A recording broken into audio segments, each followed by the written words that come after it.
මේ Yunara English Lessons YouTube channel. මම ආනන්ද ජයලාල් ග්‍රේරෝ. හරි.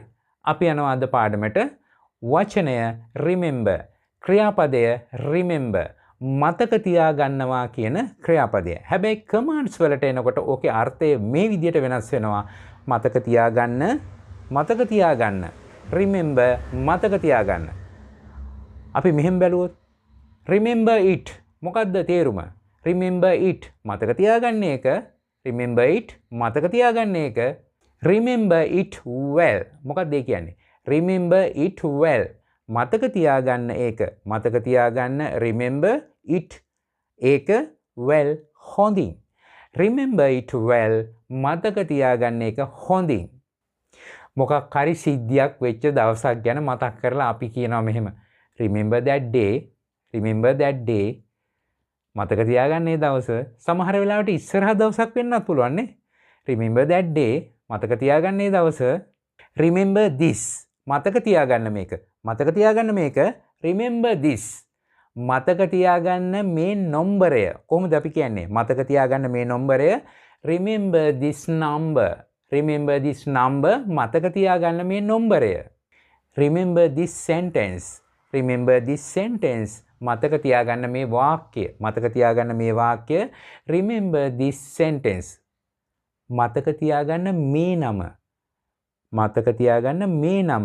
remember this name මතක තියාගන්න මේ නම. remember this word මතක තියාගන්න මේ වචනය. remember this word. remember my name මතක තියාගන්න මගේ නම. remember my name. සමහර වෙලාවට මෙහෙමත් කියනවනේ අපි. මතක තියාගන්න ඇයගේ නම. remember her name. මේ විදිහට කියන්න පුළුවන්. මතක තියාගන්න ඔහුගේ නම. remember his name. සමහර වෙලාවට පොඩි ළමයින්ට ගුරුවරු කියනවා remember your homework. මතක තියාගන්න ඔයාගේ ගෙදර වැඩ. අපිට මෙහෙමත් කියන්න පුළුවන්. ඔකට තව කෑල්ලකුත් එක්ක දාලා මෙහෙම කියන්න පුළුවන්. remember your homework okay. මතක තියාගන්න ඔයාගේ ගෙදර වැඩ. හරි. remember your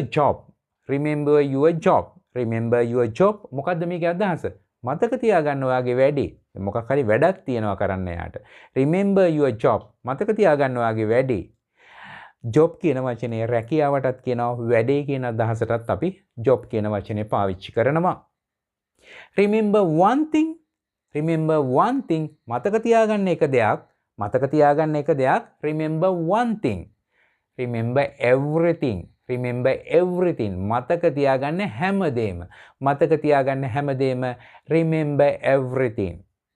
එතකොට මේකේ අදහස මොකද්ද? remember what I say. මෙතන what කියන වචනේ ප්‍රශ්නයක් අහන්න නෙමෙයි මෙතන පාවිච්චි කරලා තියෙන්නේ. මෙතන what කියන වචනේ පාවිච්චි කරලා තියෙන්නේ වාක්‍ය දෙකක් සම්බන්ධ කරන්න. සම්බන්ධක පදයක් හැටියට තමයි මෙතන පාවිච්චි කරලා තියෙන්නේ. remember කියන්නේ මතක තියාගන්න. say කියන්නේ කියනවා. I say කියලා කියන්නේ මම කියනවා. What I say? මම කියනවා නෙමෙයි මම කියන දේ. What I say? මම කියන දේ. එතකොට සම්පූර්ණ වාක්‍ය remember what I say මතක තියාගන්න මං කියන දේ. remember what I say මතක තියාගන්න මම කියන දේ. බලන්න මේවා ඔයාට කොච්චර ජීවිතේදී වැදගත් වෙනවද මේ වාක්‍ය. ඔයාට මම නැවත කියනවා මේ වාක්‍ය ඇතුළත් පාඩමක්. එක පාඩමක් තෝරගන්න. ඒ පාඩම තෝරගෙන නැවත ශ්‍රවණය කරන්න. සමහර වෙලාවට ඔයා දුම්රියේ රැකියාවට යනවා ඇති. සමහර වෙලාවට ගෙදර නිවාඩු පාඩුවේ ඉන්න වෙලාවල් වෙනවා ඇති. ඔයාට ඉංග්‍රීසි ඉගෙන ගැනීමේ දැඩි වමනාවක් පවතිනවා නම් ඒ හැම වෙලාවකම ඔයාට මේක අහන්න පුළුවන්. සමහර වෙලාවට ගමනක් යනකොට ඔයාට මේක හෙඩ්ෆෝන් එකක් මොකක් හරි දාගෙන මේ වාක්‍ය ටික නැවත අහහා යන්න පුළුවන්. එහෙම තමයි ඔයා ඉංග්‍රීසි මේක පිස්සුවක් කරගෙන පිස්සුවක් වගේ මේකට ඇඩික්ට් වෙලා ඔයා මේක ඉගෙන ගන්න ඕන. එහෙම නැත්නම් මේක සක්සස් කරගන්න මේක සාර්ථක කරගන්න ඔයාට ටිකක් අමාරු වෙනවා. ඒ නිසා මේක වෙලාවක් බලන්න එපා. ඔයාට නිින්ද යනතුරු මේව අහන්න. හැබැයි නිින්දෙන් අහන්න එපා. මම හොඳින් පැහැදිලිව කියනවා නිින්දෙන් අහන්න එපා. ඒවා මානසික රෝගවලට හේතු විය හැකියි. ඒ නිසා නිින්දෙන් අහන්න එපා. ඒ නිින්දෙන් අහන එක ඒ තරම් හොඳ දෙයක් නෙමෙයි. මොකද නිින්ද කියන එක නිින්ද විදියට තියෙන්න ඕනේ. ඒ නිසා ගොඩක් වෙලාවට මේක ඔයාට අහන්න පුළුවන්. අහලා මේක නැවත නැවත පරිශීලනය කරලා ඔයාගේ මතකයට එකතු කරගන්න. එතකොට තමයි ඔයාට නිකම්ම මේ වාක්‍ය කියවෙන්න පටන් ගන්නෙ. remember කියන්නේ මතක තියාගන්න. remind කියන්නේ මොකද්ද? remind කියන්නේ මතක් කරන්න. remind මතක් කරන්න. remind it මතක් කරන්න එක. remind it මතක් කරන්න එක. මොකක් හරිම අමතක වෙලා තියෙනකොට අපිට කියන්න පුළුවන් remind it මතක් කරන්න එක. remind it well. remind it well මතක් කරන්න ඒක හොඳින්. මතක් කරන්න ඒක හොඳින්. remind it well. remind it well මතක් කරන්න ඒක හොඳින්. remind it clearly. remind it clearly. clearly පැහැදිලිව මතක් කරන්න එක පැහැදිලිව. remind it clearly. remind it now. remind it now මතක් කරන්න එක දැන්. මතක් කරන්න එක දැන්. remind it now. ඔයා හිතන්න බලන්න දැන් මට අමතක වෙන පුද්ගලයෙක් නම් මම සමහර වෙලාවට තව එක්කෙනෙකුට කියන මතක් කරන්න මට ඒක මතක් කරන්න මට එහෙම කියනවනේ. එතකොට කොහොමද කියන්නේ? මතක් කරන්න මට remind me. මතක් කරන්න ඔහුට remind him. මතක් කරන්න ඇයට remind her. මතක් කරන්න ඒගොල්ලන්ට remind them. remind them. මතක් කරන්න ඇයගේ නම remind her name. මතක් කරන්න ඔහුගේ නම remind his name. remind his name මතක් කරන්න ඔහුගේ නම. සමහර වෙලාවට අපිට මෙහෙමත් කියන්න අවස්ථාවල් එන්න පුළුවන්. remind your past. remind your past. past කියන්නේ මොකද්ද? අතීතය. remind your past මතක් කරන්න ඔයාගේ අතීතය. remind your past මතක් කරන්න ඔයාගේ අතීතය. remind your past well මතක් කරන්න ඔයාගේ අතීතය හොඳින්. මතක් කරන්න ඔයාගේ අතීතය හොඳින්. remind your past well මතක් කරන්න ඔයාගේ අතීතය පැහැදිලිව. මතක් කරන්න ඔයාගේ අතීතය පැහැදිලිව. remind your past clearly. remind your past clearly. ඔයා හිතන්න බලන්න මට ඇයට කෝල් කරන්න තියෙනවා. ඇයට කෝල් කරන්න හිතාගෙන හිටියට සමහර වෙලාවට මට අමතක වෙන වෙලාවල් තියෙනවා. මට අමතක වෙන වෙලාවක් වුණොත් කොහොමද ඇයට කෝල් කරන්න? කෝල් කරගන්න බැරි වෙනවා. ඒ නිසා මම වෙන කාට හරි කියලා තියෙනවා මතක් කරන්න මට ඇයට කෝල් කරන්න. මතක් කරන්න මට ඇයට කෝල් කරන්න. එතකොට කොහොමද කියන්නේ? මතක් කරන්න මට remind me. මතක් කරන්න මට remind me. ඇයට කෝල් කරන්න කියන එක කොහොමද කියන්නේ? call her. call her. එතකොට ඔය වාක්‍ය දෙක අපි සම්බන්ධ කරනවා to කියන නිපාත පදයෙන්. එතකොට කොහොමද සම්බන්ධ කරන්නේ? සම්බන්ධ කරපුවාම සම්පූර්ණ වාක්‍යයේ තේරුම මොකක්ද එතකොට? මතක් කරන්න මට ඇයට කෝල් කරන්න. remind me to call her. remind me to call her. ඔයා හිතන්න බලන්න මෙන්න මෙහෙම ඔයාට යම්කිසි කාර්යයකට යන්න තියෙනවා. ඒ කාර්යයට යනකොට ඔයා යම්කිසි ලියකියවිලි ප්‍රමාණයක් අරන් යන්න ඕනේ. සාමාන්‍යයෙන් ලියකියවිලි වලට මොකද්ද කියන්නේ අපි ඉංග්‍රීසියෙන්? documents. ඒ documents අරන් යන්න ඕනේ ඔයා ඒ අවස්ථාවට. ඉතින් ගෙදර ඉන්න කෙනෙකුට අපි මතක් කරලා කියනවා මට මතක් කරන්න මගේ ලියකියවිලි ටික ගන්න. මට මතක් කරන්න මගේ ලියකියවිලි ටික ගන්න. remind me to take my documents. remind me to take my documents. සමහර වෙලාවට ගමනක් ගිහිල්ලා එනකොට මම තව කෙනෙකුට මතක් කරනවා මෙහෙම. මතක් කරන්න මට පත්තරයක් ගන්න. මතක් කරන්න මට පත්තරයක් ගන්න. පත්තරයක් මිලදී ගන්න. මිලදී ගන්නවට අපි පාවිච්චි කරන ක්‍රියාපදය මොකද්ද? buy. මතක් කරන්න මට පත්තරයක් මිලදී ගන්න. remind me to buy a newspaper. remind me to buy a newspaper. අපි සමහර වෙලාවට කියනවා හැමදාම ගෙදර වැඩ අමතක කරනවා එයා. එතකොට අපි කියනවා මෙහෙම. ඔහුට මතක් කරන්න. remind him. ඔහුට මතක් කරන්න. ඔහුගේ ගෙදර වැඩ කරන්න. to do his homework. to do his homework. ඔහුට මතක් කරන්න ඔහුගේ ගෙදර වැඩ කරන්න.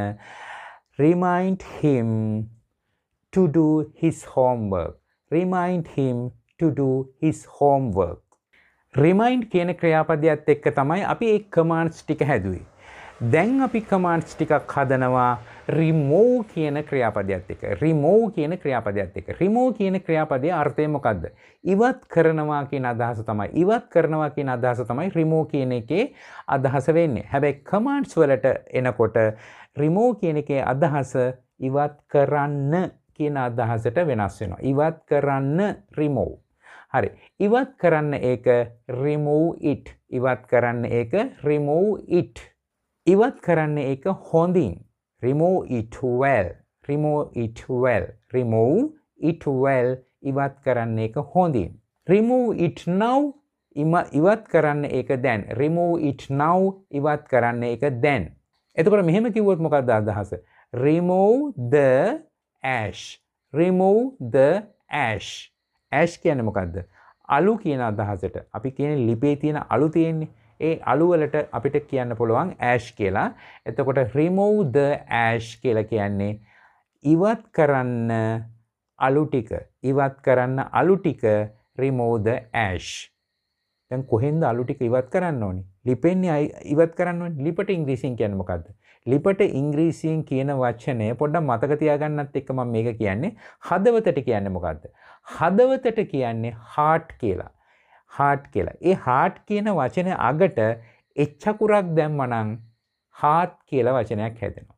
ඒ heart කියන වචනේ තමයි අපි ලිපට කියන්නේ. හරි? එතකොට ඉවත් කරන්න අලු ටික remove the ash from the heart. from the heart ලිපෙන්. ඉවත් කරන්න අලු ටික ලිපෙන් remove the ash from the heart. එතකොට මෙහෙම කිව්වොත් remove your shoes කියලා කිව්වොත් remove your shoes. ඉවත් කරන්න ඔයාගේ සපත්තු. ඉවත් කරන්න ඔයාගේ සපත්තු remove your shoes. ඔයා හිතන්න බලන්න මේ වීදුරුවේ මේ වීදුරක් තියෙනවා. ඒ වීදුරුව උඩ ස්ටිකර් එකක් ගහලා තියෙනවා. ස්ටිකර් එකක් අලවලා තියෙනවා. එතකොට අපි කියනවා කෙනෙක් කියනවා මෙහෙම remove this sticker. remove this sticker. ඉවත් කරන්න මේ ස්ටිකර් එක. මොකෙන්ද ඉවත් කරන්න ඕනේ? වීදුරුවෙන් ඉවත් කරන්න ඕනේ. වීදුරුවෙන් කියන අදහස ගන්න අපි පාවිච්චි කරන ලිපෙන් කියලා කියන්න කොහොමද අපි පාවිච්චි කරේ? from the heart නේද? from the heart ලිපෙන්. එතකොට වීදුරුවෙන් කියන්න කොහොමද අපි ගන්න ඕනේ? from the heart නෙමෙයි එතකොට ගන්න ඕනේ from the glass. from the glass වීදුරුවෙන්. ඉවත් කරන්න මේ ස්ටිකරය. remove this sticker from this glass. මේ වීදුරුවෙන්. ඉවත් කරන්න මේ ස්ටිකරය මේ වීදුරුවෙන් remove this sticker from this glass. අපි මේ වාක්‍ය කොටසින් කොටස හදලා බලමු. remove ඉවත් කරන්න. remove ඉවත් කරන්න. remove your shoes.